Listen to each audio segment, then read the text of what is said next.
नमस्ते, स्वागत है आप सभी का अपना कानून इस YouTube चैनल पर। आज का हमारा विषय है कोऑपरेटिव हाउसिंग सोसाइटी में फ्लैट खरीदते वक्त कौन सी महत्वपूर्ण जानकारी आप सभी को देखनी चाहिए। देखिए, कोऑपरेटिव हाउसिंग सोसाइटी में जब आप रूम खरीदते हो वह सिक्योर होता है। देखिए, रूम परचेस और सेल ये दो टाइप के होते हैं।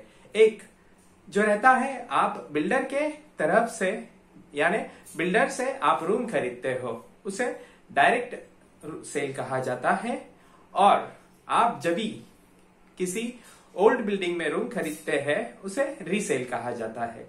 देखिए, आपको सबसे पहले मैं जानकारी देना चाहता हूं कि आप जब भी कोई भी रूम खरीदने जाए तो सबसे पहले वह बिल्डर का रेरा वेबसाइट, एक ऑफिशियल वेबसाइट है रेरा की, उस बिल्डर का रेरा नंबर आपको चेक करना है। उसमें आपको उस बिल्डर के बारे में सारी जानकारी, उस प्रोजेक्ट के बारे में सारी जानकारी आपको मिल जाएगी। यह पहली बात।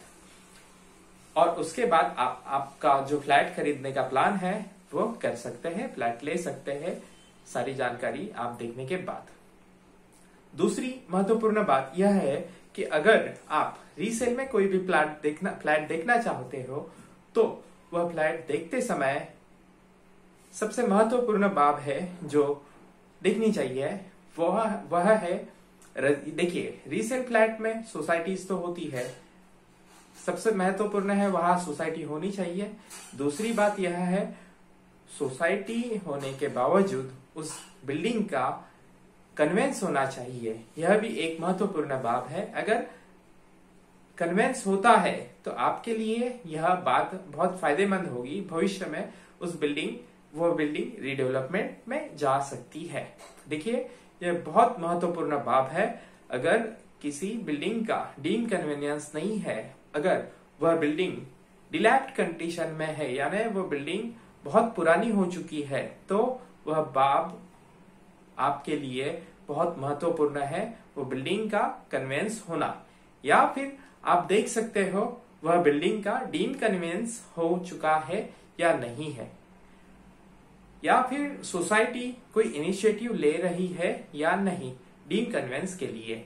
और दूसरी बात, वह फ्लैट का आपको शेयर सर्टिफिकेट देखना है, यानी कि जो सोसाइटी रहते हैं, सोसाइटी के जो कमेटी रहती है, यह वह आपको यह सारी जानकारी दी जाती है कि सोसाइटी का डीम कन्वेंस है या नहीं है। जो मेंबर फ्लैट सेल कर रहा है वह उनके हाउसिंग सोसाइटी का मेंबर है या नहीं है। आपको शेयर सर्टिफिकेट देखना है। शेयर सर्टिफिकेट पे वह व्यक्ति का नाम किस तरह है, यानी कि ट्रांसफर है शेयर, या फिर ज्वाइंट ओनरशिप है, या फिर किस प्रकार उसका ओनरशिप है। तो यह दो महत्वपूर्ण बातें हैं जो आपको देखनी है। और अगर ज्वाइंट ओनरशिप रहेगा तो आपको जो दोनों ओनर है उनसे आपको सेल डीड बनाना है।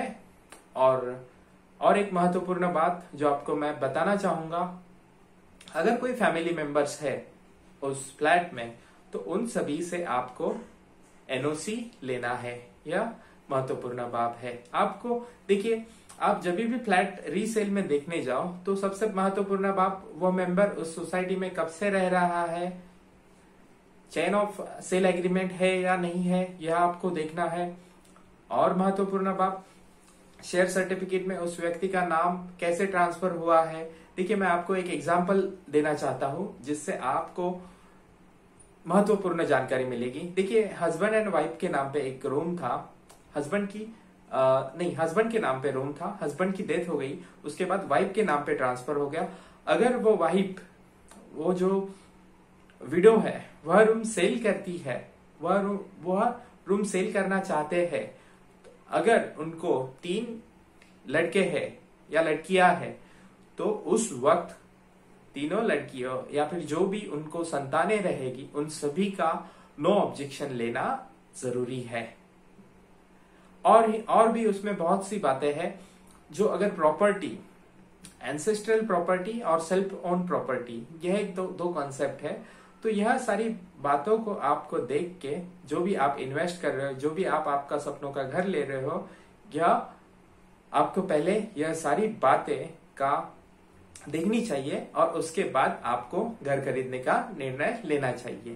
तो छोटा सा वीडियो जिसके द्वारा मैं आपको कोई महत्वपूर्ण जानकारी देना चाहता हूँ। इसके अलावा भी आपको कोई जानकारी की जरूरत हो तो आप इस वीडियो में कमेंट के द्वारा आप मुझे सवाल पूछ सकते हो। मैं कोशिश करूंगा उस सवाल का जवाब देने। वैसे मेरा शेड्यूल बहुत बिजी रहता है, तो हो सके तो मैं अगर मेरा रिप्लाई नहीं आए तो माफ करना।